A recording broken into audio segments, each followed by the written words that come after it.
now welcome back to the Sports Blitz with your host, Mark Freeman. What's going on, everybody? It is Wednesday. We welcome you into the Sports Blitz today. Got a great show for you today. Lots and lots of stuff to talk about. A couple really good guests, so you don't have to hear me ramble on for an hour straight. We're going to have Coach Jeff Holt of the Russellville Fighting Crimson Cyclones. Had a scrimmage last night, got a win over Clarksville in a scrimmage game. It was sort of a dry run for both of those teams as they're starting their seasons not this Friday but next Friday with big games as always. I think Russellville plays Morrilton to start the year every year. I wanted to go through the schedules today, but I haven't been able to grab a hold of those yet. So much other stuff going on. And I know Clarksville, September 5th, opening up against Lamar. We talked with Coach Eli Craner on Monday, so we'll talk with Coach Holt today, see what he saw from the scrimmage last night from his squad, what he wants to get worked on, and what he expects to accentuate coming up next Friday. We're also going to talk to Nick Mason, former Razorback basketball player, friend of the show. He's been on with us a couple times. He's up there hosting Sports Rap on 99.5, ESPN 99.5 in Northwest Arkansas. Got to listen to his show the other day, and I appreciate his show, Maddie, because he and I are about the only two people in the world outside of just a handful of people that I know that can give an unbiased look at the Razorbacks. There are so many people who it's just gloom and doom or it's the greatest thing in the world. One of my friends, John Fletcher, I'm going to put him on blast real quick. He's a friend of the show, and he likes to watch and listen and comment. But he puts up a weekly game preview, every game, every year. And he put one up yesterday. And when he tagged me in it and I saw it come up, I looked down and I was just like, I know he's going to have Arkansas winning this game. So I scrolled to the bottom, Arkansas wins. And I was just like, okay, well, that may be his belief. He may believe that they're going to win, but a lot of us don't necessarily believe they're going to win. I do want to have the Kool-Aid Minute with Nick because I like that. I like that idea. Yeah. Just give me your Kool-Aid thoughts, like what happens if Arkansas plays as well as they possibly can.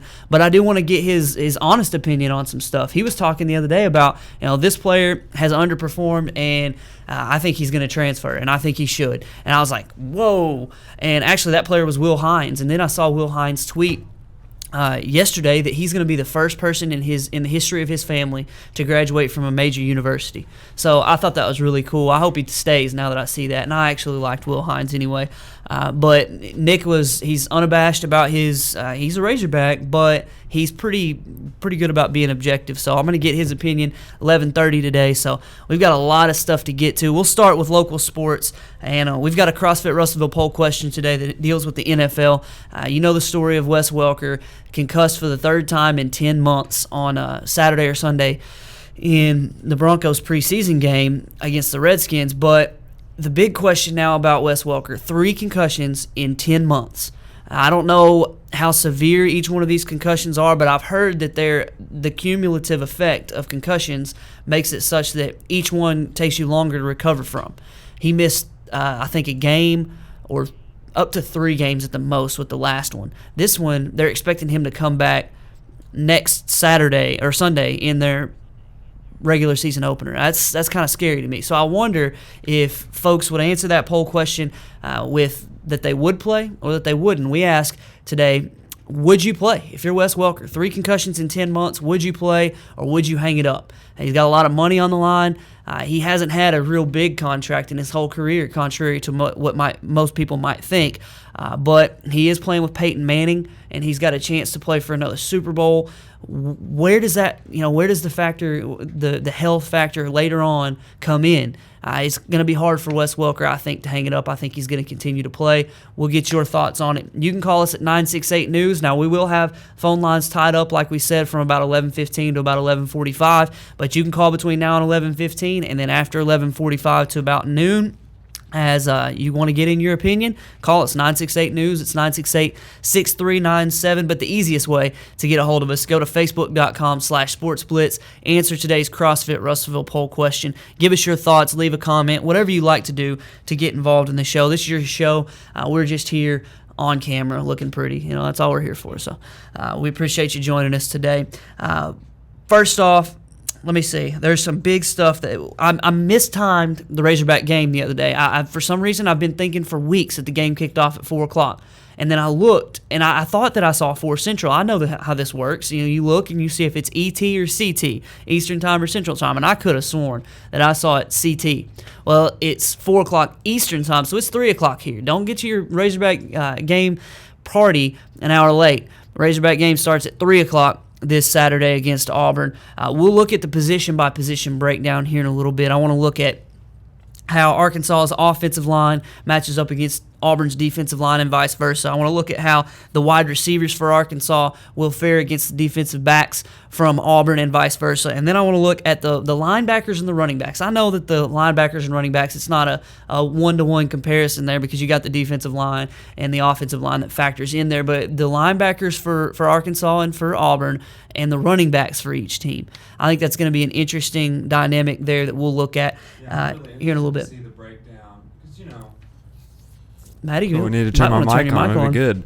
I really want to see the breakdown, just like what you were talking about, of how the matchups, where those matchups are going to be that will be favorable for Arkansas. Because, we know what Auburn did last year, but we also know what they did the year before. So we don't know how big that gap is going to be. And so I'm really interested to see, how big it really is. Because Auburn, got to give them their props last year, but they were so lucky. Some of those games, they were incredibly. The luckiest team in the history. And so again, ever. You don't want to take anything from them. They went to the national championship game, but that said, still, I don't think the gap is as wide as a lot of people think it is, and that's why I think that most, even like national guys now, are thinking Arkansas is going to cover that spread.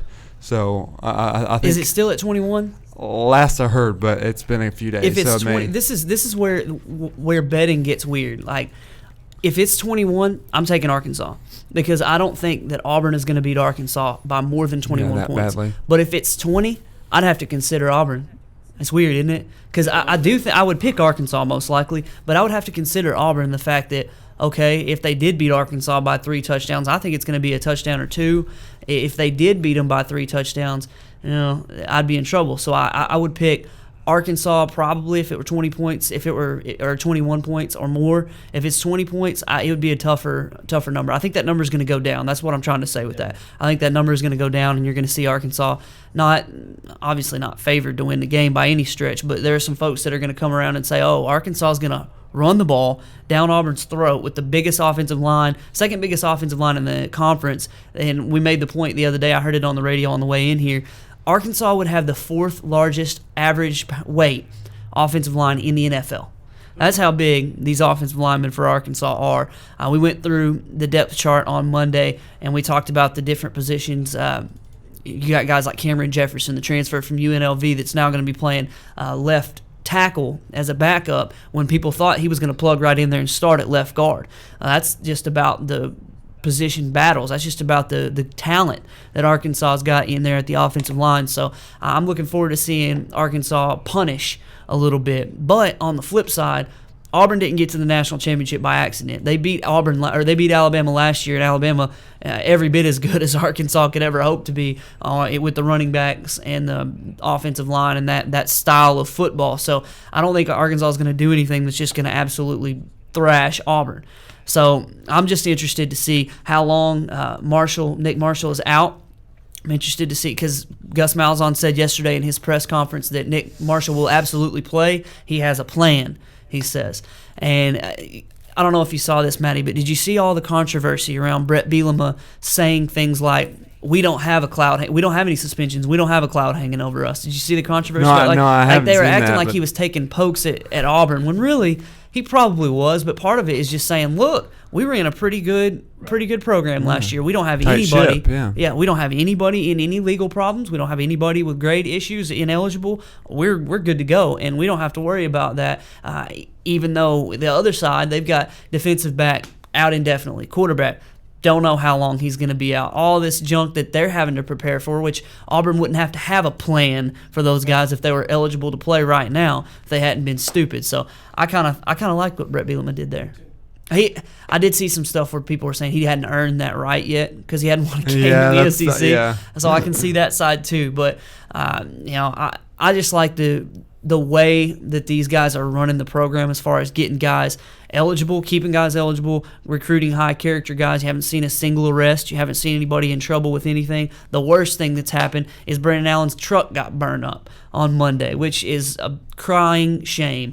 I see a bunch of folks talking about this, and please don't fall into this, oh, it was a random act. No, it wasn't a random act. What we need to find out is whether or not this person claims to be a Razorback fan or whether they're just a giant douche.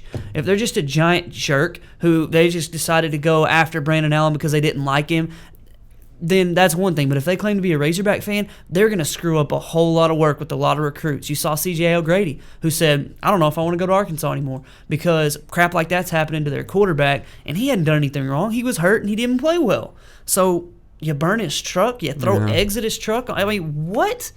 So I'm hoping that this is some moron that's just crazy, maybe obsessed, because what they said was, oh no, there were other vehicles burned. Well, the vehicle next to his was burned, and then another Chevy Avalanche was burned. What does that say to you? It says to me that somebody was looking for Brandon Allen's truck, and this may just be the conspiracy theorist in me. Somebody said, I'm looking for Brandon Allen's truck. I know it's a Chevy Avalanche, and I'm gonna get it. So I know there's this one and this one. I'll just burn them both because I don't know which one's his. I'm getting him. The one was a different color though, if that matters at all. Well, I mean, that's the thing though. If they the eggs and now it's just, man, it's unfortunate for a guy to have to deal with. But like we said on Monday, the team does seem to be circling the wagons around Brandon Allen, which I like. I think that's cool. So, all right, let's hit the wire real quickly because we've got some sports topics that we want to get to before Coach Holt comes on after our first break. Michael Sam apparently made the first cut for the St. Louis Rams. ESPN's having to apologize for a story. They're having to apologize for a story because for some unknown reason, they ran a story yesterday about how Michael Sam may or may not be showering with the teammates. Michael Sam, the first openly gay player in the NFL, and that's now a story, who he's showering, whether he's showering with his teammates or not. Good Lord, man. It's not a slow news week. It really isn't. You could probably go someplace else, Josina Anderson. You could probably find another story somewhere. That's just, to me, that's just kind of stupid that ESPN would even run that story. But now they're having to apologize for it. He makes the first round of cuts. Look, Michael Sam's going to make the team. They're not going to cut Michael Sam just for nothing. If for no other reason, then you're going to have eyeballs on the St. Louis Rams that you would never have there otherwise. People are going to be watching the games, coming to the games, buying the merchandise. He was, I think, number 1 or 2 in jersey sales, right up there with Johnny Manziel. So St. Louis Rams are not going to cut Michael Sam. You agree? Oh, yeah, absolutely. Right. Maddie's over there just like off in dreamland. I was thinking about a few things, you know what I'm saying? Also, the Seattle Seahawks have $300,000 fine, $200,000 to the Seahawks, $100,000 to Coach Pete Carroll because they were practicing in contact on a day when they weren't supposed to. That to me speaks. I don't think that Seattle and Pete Carroll are going to be too upset about this. I don't think they're going to be too upset about paying that fine. For one, they're loaded and they just won a Super Bowl, and for two, I think it speaks to the fact that most of the time when you win a Super Bowl that next year, you don't even make the play. I remember the old Patriots, when they won the Super Bowl that first year, I guess it was 2001, they didn't make the playoffs the next year. Come back and win the Super Bowl the next year. So there was a hangover from that, and it was like they were saying, no, that's not going to happen. Even if we have to bend the rules a little bit, we're going to get out there and hit, and we're going to get ourselves prepared, in the right mindset. Seattle's been working, folks, in the preseason. They've just been messing people up. I expect that they're going to be one of those teams that's the exception, and that they're going to be right there in the playoffs this year. I hope that they lose because I hate Richard Sherman, even though he's a real smart guy and he's not quite what everybody acts like he is. Was it way too early for you to pick your Super Bowl winner? Yeah, it's way too early. I don't know about that. Do it anyway.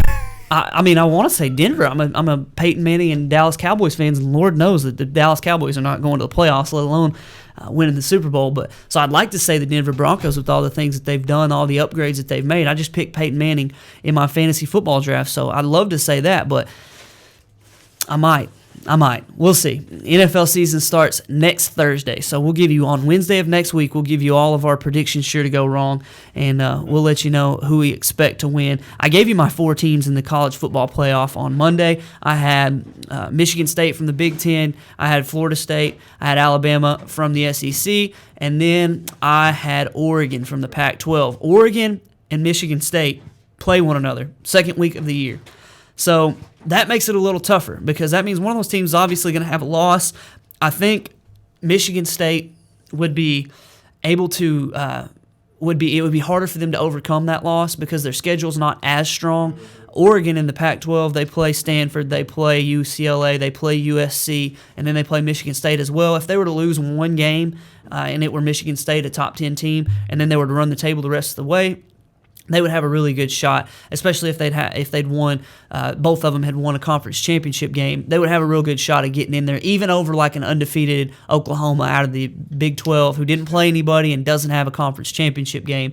I could see a one-loss team like that getting in because, like we said on Monday, this isn't the BCS anymore where it's just a bunch of numbers plugged in and they spit out names. This is men and women sitting in a room looking at a resume saying this team deserves it, this team deserves it. Well, who deserves it more? I think a team that played a good schedule, played a conference championship game, even if they have a loss, it's going to weigh more than a team who didn't play anybody and didn't lose any games. So I think that's going to hurt Oklahoma in the long run. So, all right, Maddie, let's take a break real quick because I want to get Coach Jeff Holt in here. We'll hit some more wire-related topics in the last segment of the show. Jermaine Taylor shot his cousin, apparently. Now he got a bond this morning. I think it was $25,000 bond. He's out of jail. Ronnie Brewer, DWI or DUI in Beverly Hills, and he's now on probation as a former Razorback. And Jermaine Taylor, obviously the former middleweight champ from Little Rock. So some Arkansas news. We need to hit a break real quickly. Coach Jeff Holt, Russellville head Cyclone football coach, Cyclones head football coach, coming on with us right after the break. Stay with us.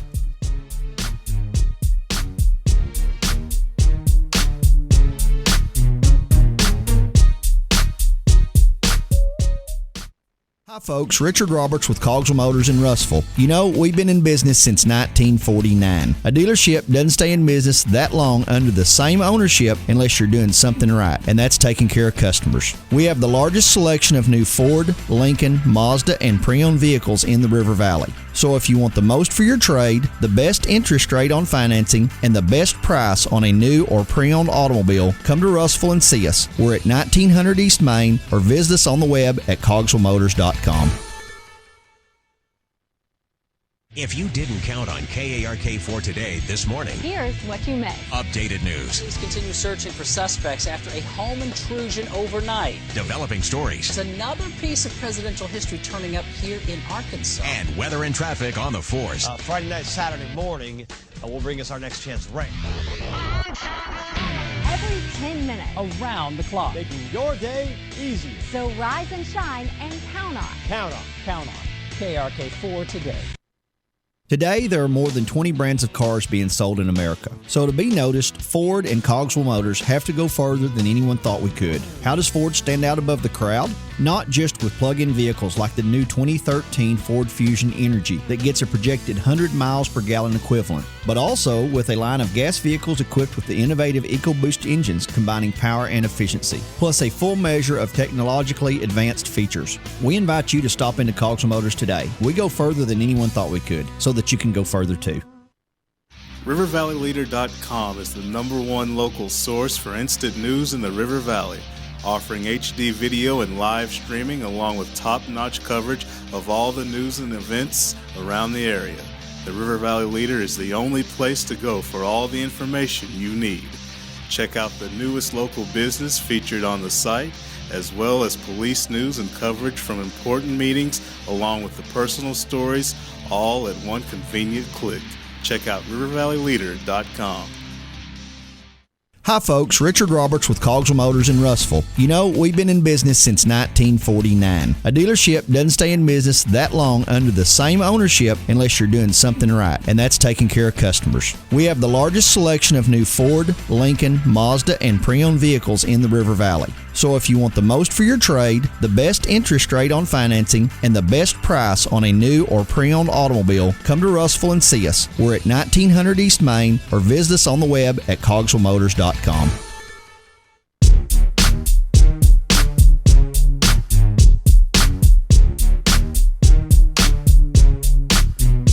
Welcome back into the Cogswell Motors studios on a Wednesday. We're here on the Sports Blitz.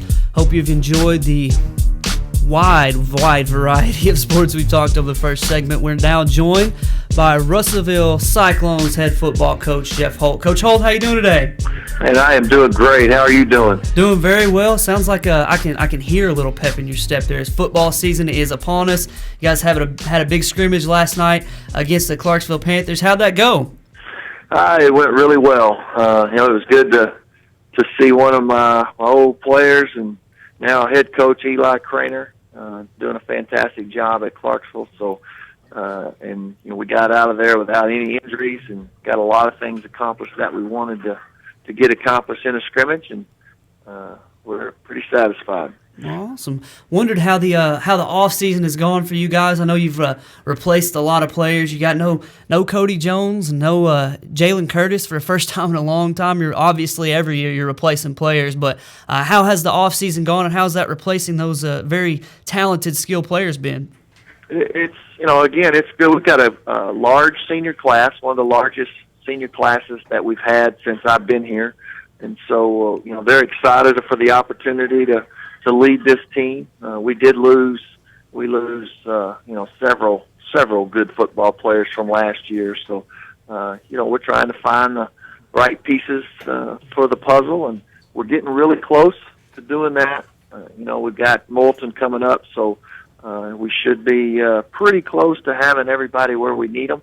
There's always some adjustments, but I think our staff has done a good job of getting the people that we need in the right spots. And, these kids have really looking forward to the season because they have put in a tremendous amount of hours in their off season to get ready for it.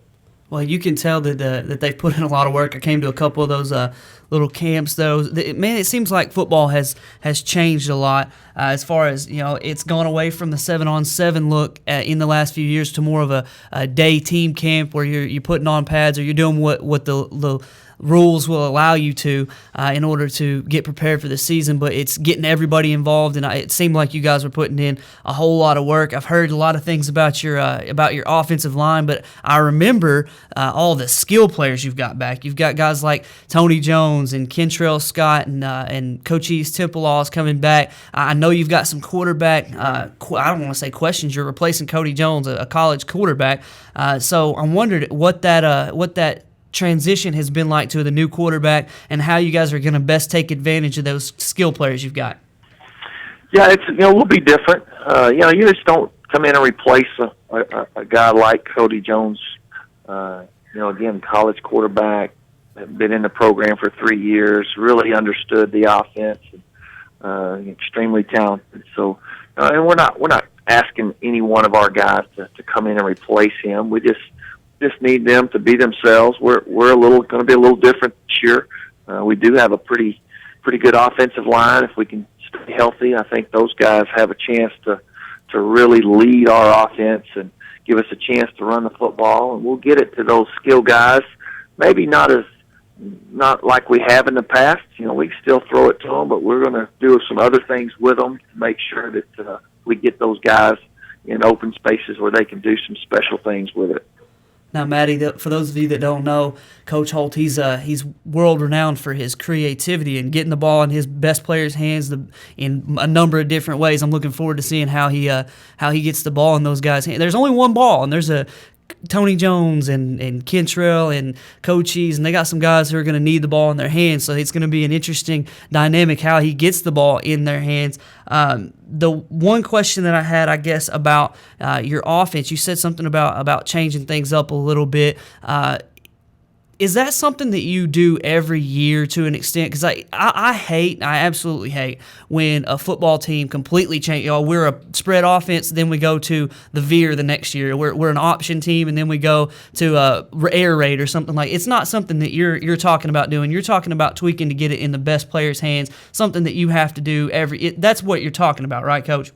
Yeah, in high school, you've got to find out what your kids can do, what they do best, and our philosophy on offense doesn't change. We still do the things that we do. It's just you're going to have to do them in different ways. You're not going to see us line up in a dead tee or a wing tee or anything like that. We're still going to run our offense. But, the thing I like about what we do is, it's so versatile. We can do a lot of things out of it. And, we're just going to, do a little bit. We'll do a little bit different this year than we have in the past.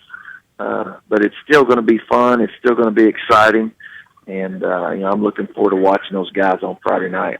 I bet you were holding your breath all spring as Tony and Kentrell were playing soccer, but they got a state championship out of the deal. How has that – I don't know if it has, but has there been an effect from those guys being in a state championship atmosphere? Have they looked like more of leaders this year coming into the football season?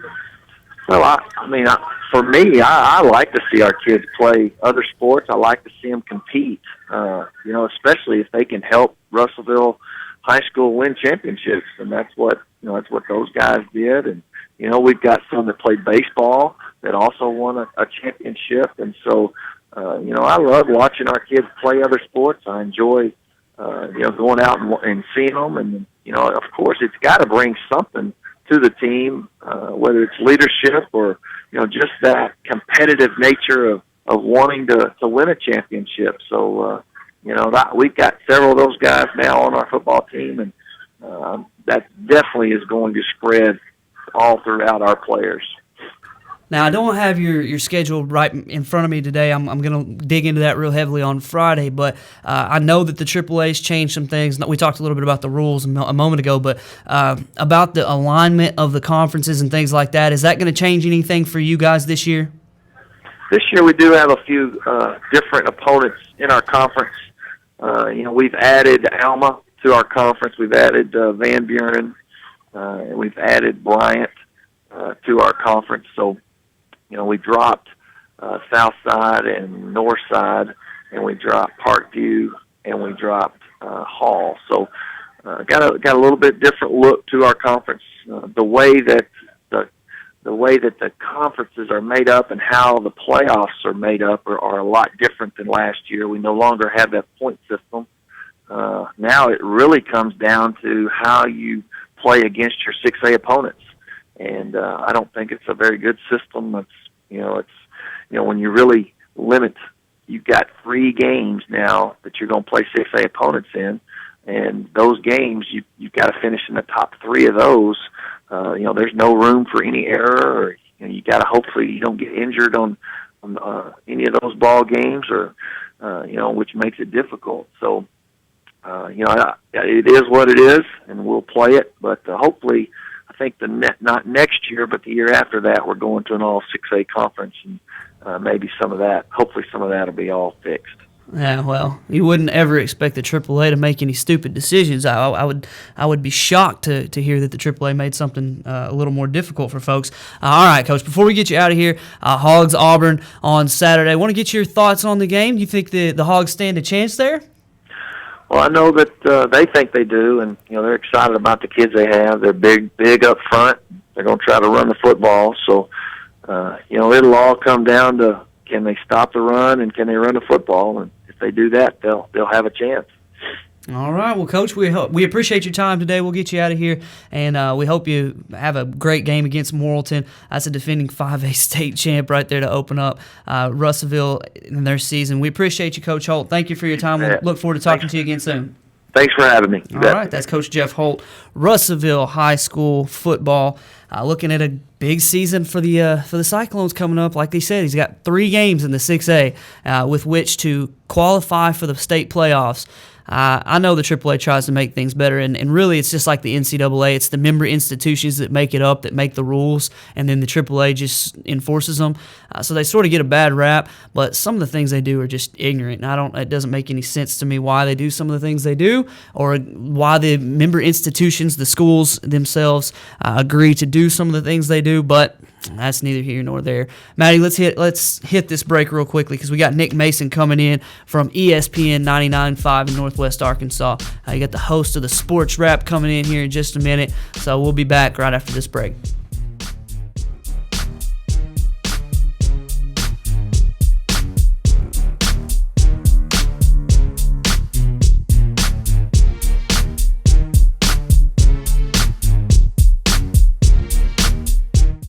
Hi folks, Richard Roberts with Cogswell Motors in Russellville. You know, we've been in business since 1949. A dealership doesn't stay in business that long under the same ownership unless you're doing something right, and that's taking care of customers. We have the largest selection of new Ford, Lincoln, Mazda, and pre-owned vehicles in the River Valley. So if you want the most for your trade, the best interest rate on financing, and the best price on a new or pre-owned automobile, come to Russellville and see us. We're at 1900 East Main, or visit us on the web at cogswellmotors.com.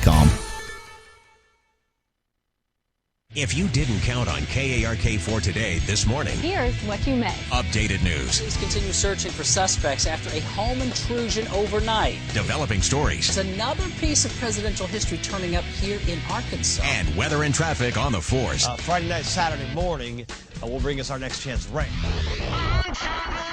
Every 10 minutes. Around the clock. Making your day easier. So rise and shine and count on. Count on. Count on KRK4 today. Today, there are more than 20 brands of cars being sold in America. So to be noticed, Ford and Cogswell Motors have to go further than anyone thought we could. How does Ford stand out above the crowd? Not just with plug-in vehicles like the new 2013 Ford Fusion Energy that gets a projected 100 miles per gallon equivalent, but also with a line of gas vehicles equipped with the innovative EcoBoost engines combining power and efficiency, plus a full measure of technologically advanced features. We invite you to stop into Cogswell Motors today. We go further than anyone thought we could, so that you can go further too. RiverValleyLeader.com is the #1 local source for instant news in the River Valley, offering HD video and live streaming along with top-notch coverage of all the news and events around the area. The River Valley Leader is the only place to go for all the information you need. Check out the newest local business featured on the site, as well as police news and coverage from important meetings, along with the personal stories, all at one convenient click.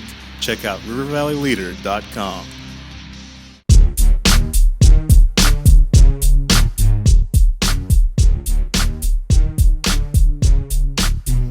Big thanks to Coach Jeff Holt, Russellville Cyclones head man, as the football season gets underway next Friday against Morrilton. They faced off with Clarksville last night. I think it was 23-21. Final score of the Russellville Cyclones win in a sort of, it wasn't exactly like it would be in a game. There's sort of breaks and special things that they work on and that type of thing, and they're not hitting full out in certain aspects of the game. I think special teams, they didn't go down there and just lay the wood to punt returners and kickoff returners. They were letting folks sort of blow the whistle and blow it dead before somebody got hit, which I like. But they got some work in last night against the Clarksville Panthers there in Cyclone Stadium. We appreciate Coach Craner coming in on Monday, Coach Holt coming on today. We're looking forward to hearing from Nick Mason here in just a moment. But today's CrossFit Russellville poll question: if you're Wes Welker and you just had your third concussion in 10 months, would you continue playing? That question, it's a pretty simple question, and there's a lot to be considered. Wes Welker just had his signed last year, a 2-year, $12 million deal. That's the biggest deal that Wes Welker has ever signed, and now he has to wonder whether in his second year, $6 million this year, it's the most he's ever made in a season. So for Wes Welker to quit, he'd be giving up a lot of money right before a season when he's just coming off of the Super Bowl appearance, got a chance to go to another one.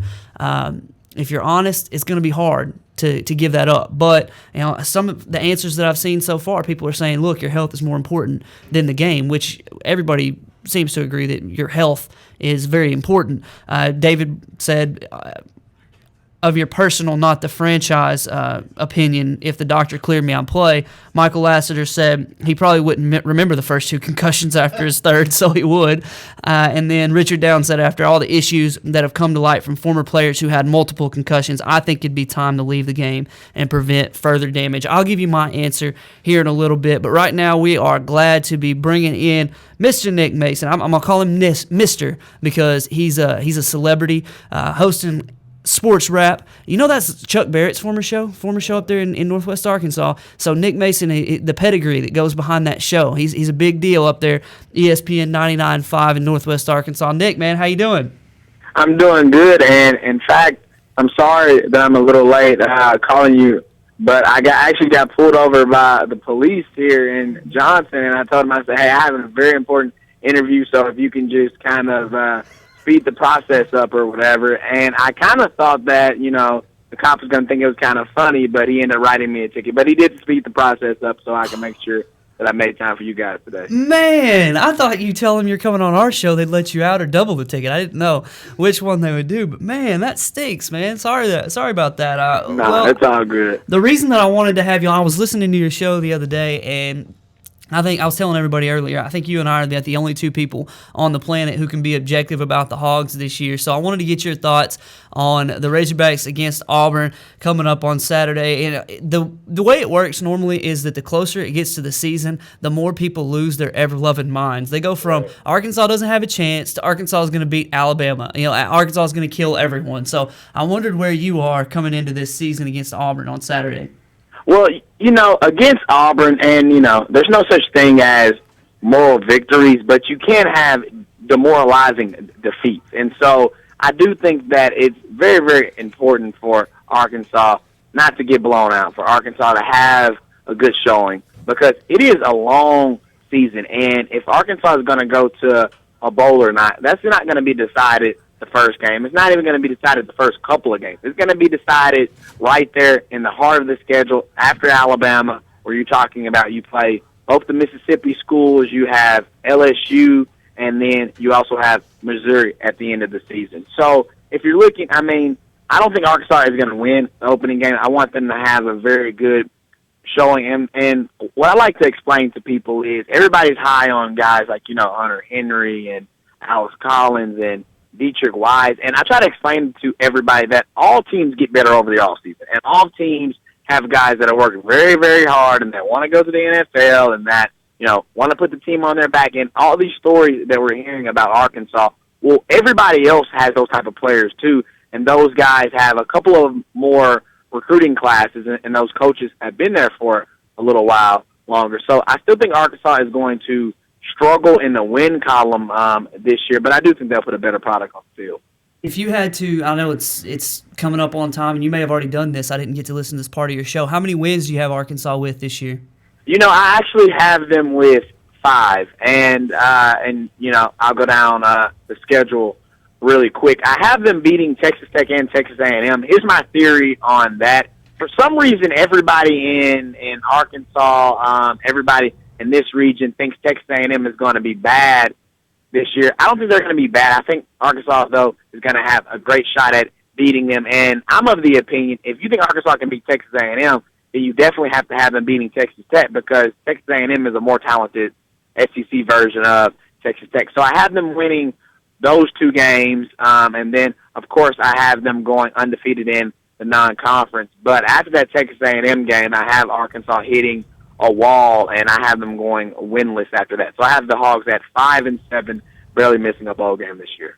Well, I'm probably going to be right about the same. I don't know which. I'm still debating and looking at the schedule and matchups and that kind of stuff. I'm trying to get my mind wrapped around where I'm going to go with them. But 5 wins sounds about right to me. There are a lot of folks going 6, 7, and even off the cliff to 8. I don't see how that's even possible, because like you said, when people talk about Arkansas has improved so much, guess what? The other guys weren't just eating donuts and sipping coffee all summer. They were working and playing too. They were practicing. So everybody else got better too. And it's just because you don't know who their starting running back is now doesn't mean Auburn's going to have a crappy running back. The guy's going to be good. He's recruited as a top probably 4 or 5-star athlete there. He's no joke, and he's gonna, they're gonna be in position to play well. So I'm glad that you put that out there for us, because that's something that drives me nuts too. So here in just a minute, I wanna have you do something that Maddie introduced to me the other day. We call it the Kool-Aid Minute, where we just go, all right, best case scenario for this game for the season. If everything goes perfectly for Arkansas, drink the Kool-Aid for a minute. What happens in that game? But before we do, is there anybody, and this was our poll question on Monday, is there anybody that you want to see on Saturday against Auburn that you're just really excited to see? Everybody's saying Corliss Marshall, everybody's saying Jonathan Williams or Alex Collins, the running back. Is there somebody else that stands out to you?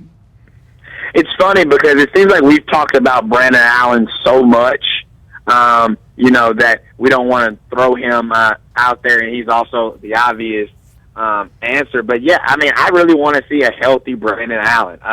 The coaching staff is very, very close to selling me that Brandon Allen is just as good as any other quarterback in the SEC. He just was not healthy last year. And, I mean, this is something that Brett Bielema has been preaching. This is something that all of his teammates have been preaching.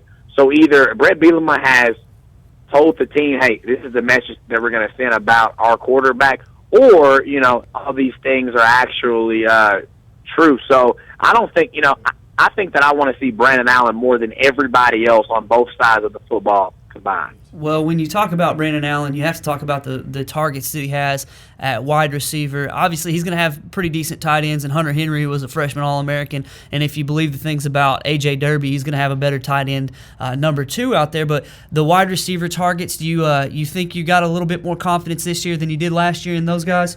I actually do. I think that he has a lot of confidence in those guys. And a big reason is because last year there was nobody putting pressure on the wide receivers. And when I say that, all of the starters were starters by default, and like the backups were backups by default. And so whereas now there is competition at every single spot. If you look at the 2 outside spots, you look at a guy like Demetrius Wilson, who is, followed very closely by Cody Hollister, and which he's followed very closely by the young freshman Kendrick Edwards. If you go to the other outside, Keon Hatcher and Drew Morgan, it seems like every other week those 2 guys are flipping back and forth between the first string and the second string. And there at the slot position, Jared Cornelius has been here a little longer, but JoJo Robinson, he might be the most electric player on the team. To throw in there, Hunter Henry,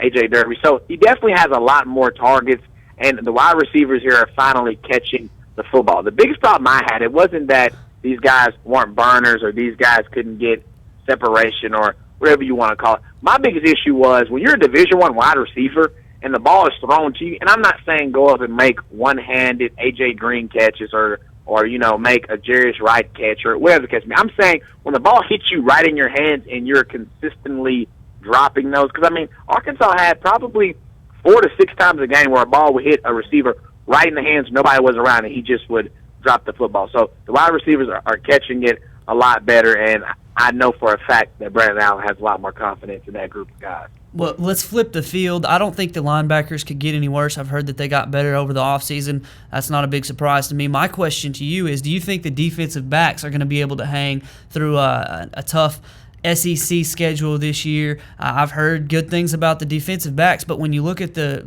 people that Brett Bielema and the staff talk about, and then you look at the depth chart, it's sort of flipped from what you heard. I heard a lot of good stuff about Tevin Mitchell. He's third on the depth chart. Heard a lot of stuff early on about Will Hines, and now he's not even on the 2 deep. So what do you think about the defensive backs that Arkansas has got going into Auburn?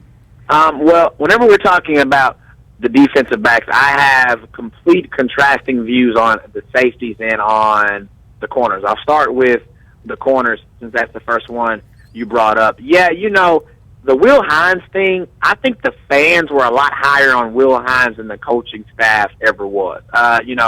Last year he played early on, a lot of that, once again, and I'll probably be bringing this word up a lot during this interview, but he played kind of by default because, who really else were you going to put out there?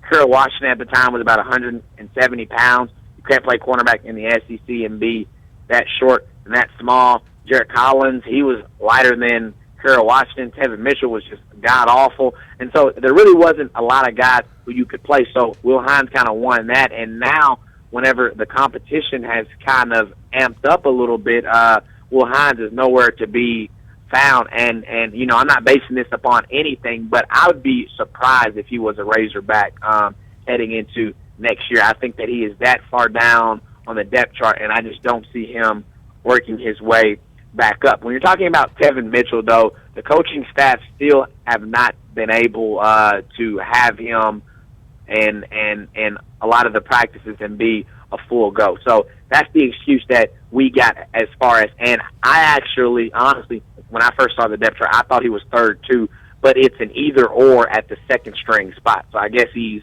2B or 2A, whichever one you want to call it. But the coaching staff kind of sold us on he was the best corner on the team. He had been doing all these great things, and then it just kind of like, well, he's been injured, so we want to bring him along a little slowly. So now you have the two starters in Carol Washington and Jared Collins, the one question I like to ask myself is, could those two individuals start for any teams in the SEC that are going to make a bowl? And, I mean, my answer is probably going to be no. Like, obviously, the top couple of teams, I don't see them starting there. But even in the middle of the pack, even when you're talking about Ole Miss and possibly a Missouri or a Mississippi State or an Auburn, whoever, I just don't see those guys starting in those situations on those teams. Moving on to the safeties, though, complete contrasting view. Everybody knows about Alan Turner. I want to remind everybody, if you go back and look at Rohan Gaines and from his freshman film when he was playing his natural position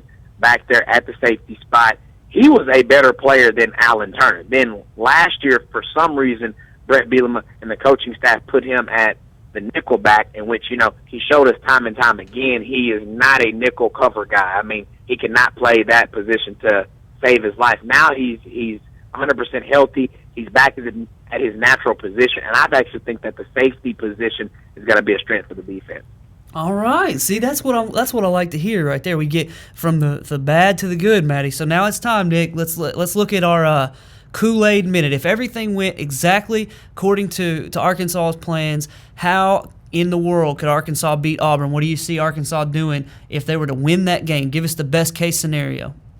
If Arkansas wins that game, and I was actually talking with a buddy of mine earlier today, and I actually give Arkansas a better chance of winning the Auburn game, a much better chance than I would have gave ULM a couple of years back of beating Arkansas. So if Arkansas was to win this game, I think that Jeremy Johnson, the backup quarterback who's starting in place of Nick Marshall, I think he comes in and he struggles a little bit, and I think Gus Malzahn waits the quarter or a couple possessions, whatever he wants to.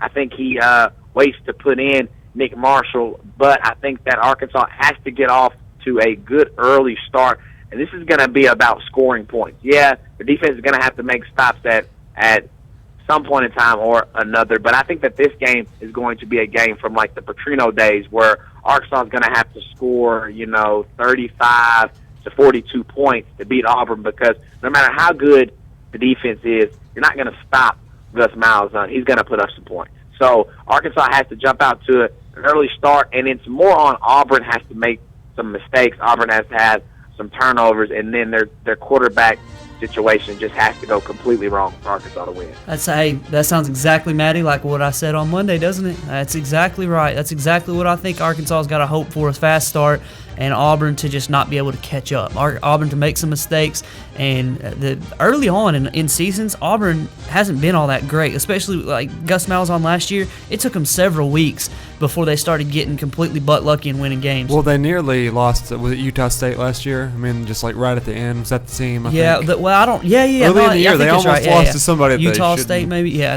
Well, and then the Georgia. I don't even want to get into the Georgia game. That was the most ridiculous thing. I watched that on SEC Network, and that was one of the most ridiculous ends I've ever seen to a game. And then Alabama, the kick six, and that. So maybe Arkansas can avoid some of that magic. Maybe Auburn used it all up last year, and Arkansas can be the beneficiary of just normal American football winning out, Brett Bielema style.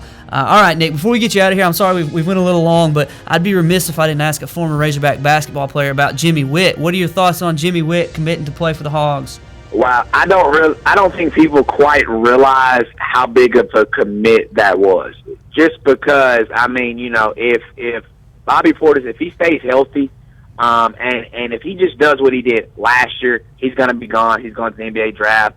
Mike Qualls, I think it doesn't matter what type of season he has. I think I think that Mike Qualls was gone at the end of last year, but he knew he didn't have any chance of getting drafted at that point in time. And so he's just like, I'm making up my mind. I'm leaving at the end of the year. So I think that both of those guys are gone. So if you have both of those guys are gone, Ty Madden is gone, a guy like Atlantis Harris is gone. Now the cupboard is kind of bare. And if Arkansas didn't pull in Jimmy Witt, some of the other 2015 kids that they were on, especially guards, are very, very, very underwhelming. And so, it was a huge get to just kind of maintain the program, because I've guaranteed everybody Arkansas is going to the NCAA tournament this season, but you can't just have a complete fall off, a complete drop off. And so now getting Jimmy Witt allows you to now pick up the phone and call up some 2015 bigs who can come in right away and play. And you can tell those guys, hey, I got a guy like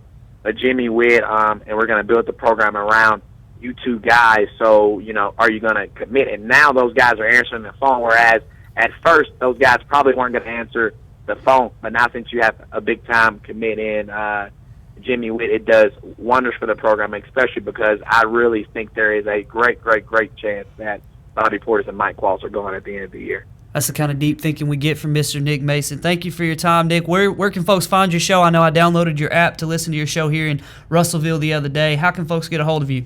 Yeah, you can download the app, and for Android, we actually just made an update to the app. It'll be updated on iPhone within the next week. On Android, it's ESPN 99.5, so you can download that, and then on iPhone or any other smartphone, it is hogsportsradio.com, all of one word, and we are from 4 to 6 Monday through Friday. Awesome, Nick. I appreciate your time, man. Hopefully have you on during the season and especially during basketball to talk Hogs and to give us some honest opinion. Thank you for taking the time today.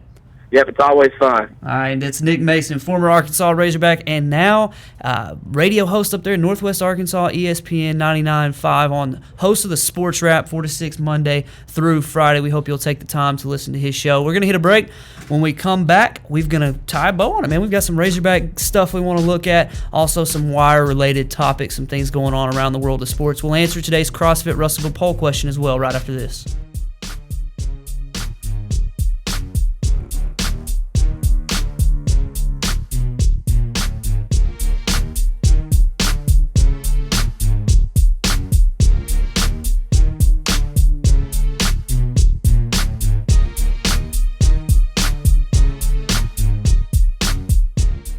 Hi folks, Richard Roberts with Cogswell Motors in Russellville. We've been in business since 1949. A dealership doesn't stay in business that long under the same ownership unless you're doing something right, and that's taking care of customers. We have the largest selection of new Ford, Lincoln, Mazda, and pre-owned vehicles in the River Valley. So if you want the most for your trade, the best interest rate on financing, and the best price on a new or pre-owned automobile, come to Russellville and see us. We're at 1900 East Main, or visit us on the web at cogswellmotors.com. If you didn't count on KARK4 today this morning, Here's what you missed. updated news, Police continue searching for suspects after a home intrusion overnight. developing stories, There's another piece of presidential history turning up here in Arkansas. and weather and traffic on the force. Friday night, Saturday morning will bring us our next chance of rain. Every 10 minutes. Around the clock. Making your day easier. So rise and shine and count on. Count on. Count on KRK4 today.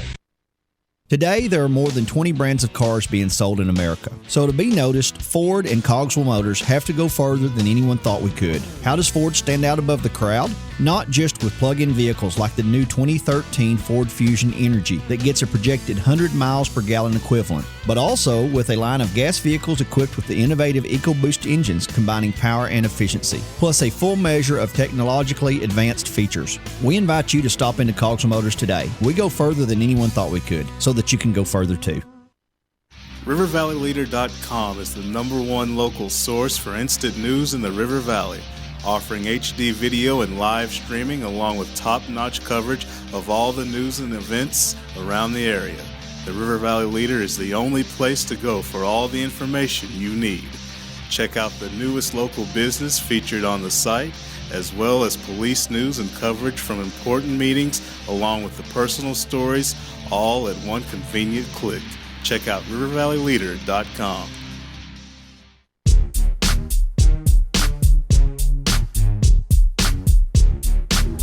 Man, we hope you've enjoyed a good Wednesday show. It's always a good show when I don't have to talk. Coach Holt comes on. Nick Mason comes on. We appreciate both of them taking the time. Appreciate you for listening, watching today. Well, I hope you're watching live or you're watching the replay. We definitely thank you for doing that. really want you to get involved with the show. I know the phone line's been tied up today, but you can call us at 968-NEWS. It's 968-6397 during the shows every Monday, Wednesday, and Friday from 11 to noon. We really hope during football season to have a breakdown from each school, whether it's just the score and some information that we get, or whether there's a fun story, or whether I've attended your game that week. I'm going to try to attend a different team's game every week. My ideal situation, Maddie, is to go like if Dardanelle and Pottsville are playing, well, I can watch two local teams at a time, or Clarksville and Lamar are playing next Friday. I can watch two local teams at a time. I can give information on both of them.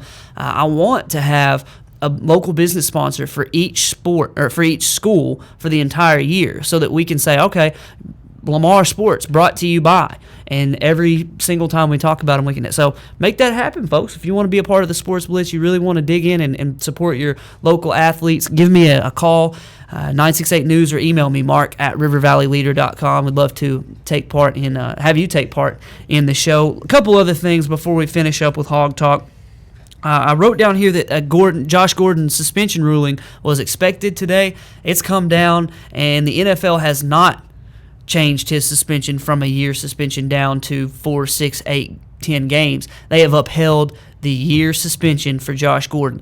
This guy's been in a lot of trouble. He's been busted with the weed 4 or 5 times so far this year, and he's just made a ton of stupid decisions that they've now come back to bite him. And now there's no okay, we're giving you a 2nd, 3rd, 4th, 10th chance. It's, all right, it's time to pay the piper, and Josh Gordon's going to sit out for a year. I can almost guarantee you that this will do one of two things. This will either get him on the straight and narrow, or it will end his career.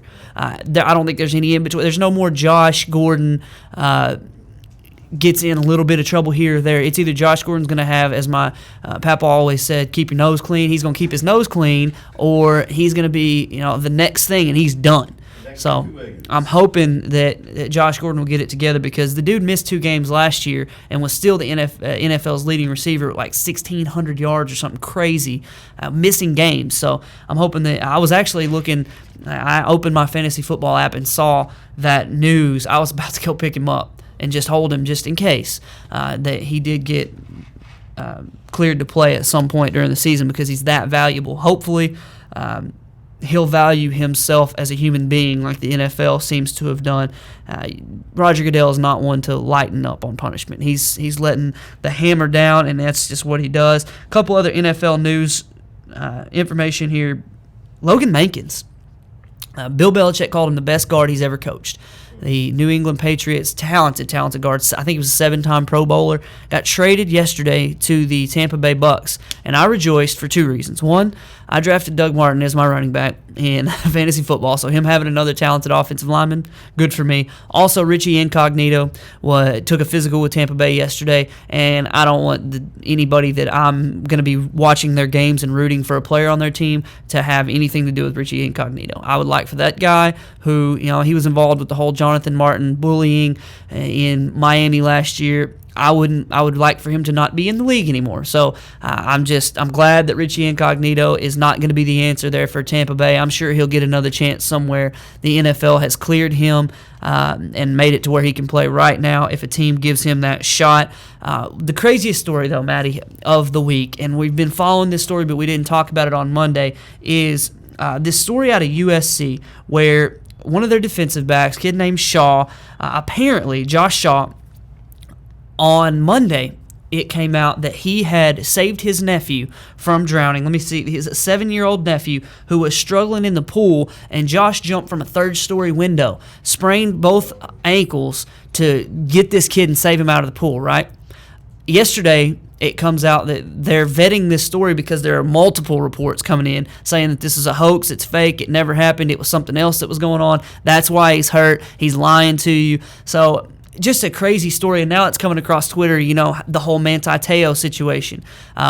Just joke after joke about Josh was jumping off to save Manti Te'o's girlfriend or things like that. Oh, my goodness. It's just a mess, and he better hope, because this is his story, and he's sticking to it. He's telling his coaches, yeah, this is what happened. He had better hope that they don't find evidence to the contrary, because he will be done whatever he might have been doing to sustain 2 high ankle sprains, let's hope, and for the good of all humanity, let's hope that this is true and that he did save his nephew from drowning and that he is the great hero that he looks to be at this moment, because goodness, the crap storm that would hit him if it were not true. Oh, man, bad stuff. Well, it looks like Cam Newton is going to try to start. Fractured rib in the preseason game. Looks like he's going to try to start week 1 for the Panthers. A lot of folks are low on the Panthers. I am too. In that division, I think Tampa Bay is going to be a little better. New Orleans is going to be pretty good, and I think Atlanta 3-13 last year. That was a worst case scenario. That was a Murphy's Law year, man. Everything that could go wrong did for the Atlanta Falcons last year. They're going to be much better. Carolina's going to take a step back. Cam Newton's taken far too many hits over the last few years and lost Steve Smith. Has no rapport with his wide receivers whatsoever, and now he's going to be asked to come back after missing more work that he could have gotten with those guys. I just think that's a recipe for disaster for Cam Newton and the Panthers. And I'll give you some NFL thoughts next week as it's all about college football now. I know I'm running out of time, so I'm not going to get to talk more Hogs like I wanted to, but on Friday, we're going to dig deep into the matchups, the breakdowns. Nick talked a little bit about some of the things that he sees as far as the Arkansas defensive backs and the safeties. He broke it down corners and safeties, but I want to look at how they'll match up. I want to look at how the wide receivers are going to be, the depth chart. I'm interested to see guys like Drew Morgan. He played pretty well last year, but I'm interested to see the maturation process that's going on with him. I know that this probably sounds bad because he's a white guy, but I see, like, best case scenario, Wes Welker, that kind of guy, go across the middle, eat up some yards, make a bunch of easy catches or difficult catches look easy, but to really help and be a quarterback's best friend, I'd love to see Drew Morgan be that guy this year for the Hogs. Yeah, and what you were talking about more about the matchups. Is your microphone on, Maddie? I think so, yeah. Okay, I was just making sure. Well, you can't hear it, can you? Yeah. I'm just making sure. Yeah, okay. Go ahead. Here we go. I don't want to interrupt you. Now I lost my train of thought, Mark. You ruined everything. What I really want to know. You were talking about the matchups, which is something that I'm super excited about for Friday's show. Because I want to be jacked Friday anyway. Oh, I'm sure you are. But yeah. You got the Hogs winning, and that's not even Kool-Aid. That's like your real deal thought, right? No, I don't have them winning. No, I have them losing by, I think, what was it? 7. No. 10-14. I thought it was 10-ish points, something like that. Yeah, no. 10-ish. We'll see. But you're talking about the matchups. Everybody, I think Nick touched on this. Everybody knows the matchups of, well, we got to run the ball, so our running back's going to be able to run the ball type thing, But I want to know on some of the back and lower levels how those matchups are going to be. Like, he was talking about some of our corners and safeties.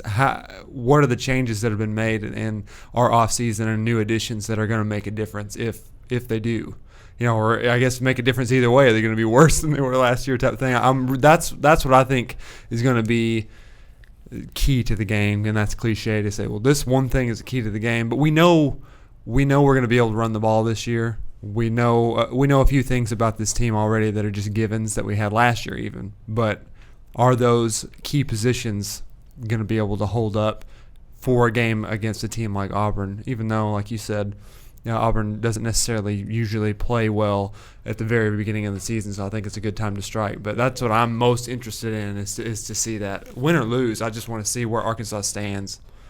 Yeah, I think that's where everybody is. There has to have been improvement. You can't be worse than 0-9 in the SEC. So I think Arkansas is going to show some improvement. I think that we're going to be excited by that, and I think Arkansas is going to keep it close enough that people are going to be still on, I don't want to say on the bandwagon, but they're going to be there, and they're not going to jump off on Brett Bielema so quickly. There are some folks who are already off the bandwagon. There are people like me who didn't like him in the first place. I've come around a little bit. Brad Caldwell. Yeah. I mean, he was a Gus guy. He's a Malzahn guy, so he was never on. If Gus thrashes is Saturday, he's all justified. By the way, congratulations, Brad. His daughter came into the world this morning, Allie Joe. All right. Congratulations to Brad and Katie there in Huntsville. Yeah, it's a good time for them. All right, 3 o'clock Saturday, Hogs playing Auburn. We'll break the matchups down on Friday. We'll look at the detailed stuff. We'll give you predictions. It's Prediction Friday. We want you to be involved in the show, so give us a call, or maybe Jason from the road. Maybe he'll grace us with his presence as he's on the road to Auburn on Friday to watch the game on Saturday. He's going to be real jacked. He's going to be excited, and I'm sure he's going to give us a Kool-Aid pick or two from that one. A couple other news notes here. The FIBA World Championships U.S. final tune-up. It was in the Canary Islands. They beat Slovenia 101-71. Anthony Davis, 18 points. He's a handful for the U.S. And then Kyrie Irving started over Derrick Rose, scored, I think, 13 points, played pretty well.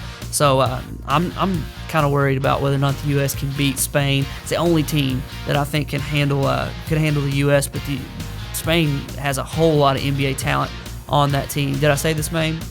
The Spains have a whole lot of NBA talent. The Gasols, Ricky Rubio. I think they've got they've got two more, and then Serge Ibaka that they've got on their squad. So that's going to be a tough one for the U.S., but luckily they would match up in the finals in the gold medal game if that were the case. All right, we'll leave you for the day. That's all the time we've got. Pretty much got everything covered here on the paper here, Matty, on the run sheet. So that's good stuff. Thank you for Coach Holt calling in, and Nick Mason. Check out his show, Sports Wrap, there in Northwest Arkansas, 4 to 6 today at ESPN 99.5. Thank you for joining us today, and we'll be back on Friday at 11 o'clock at rivervalleyleader.com. For Matty, I'm Mark saying so long. Check us out on Friday.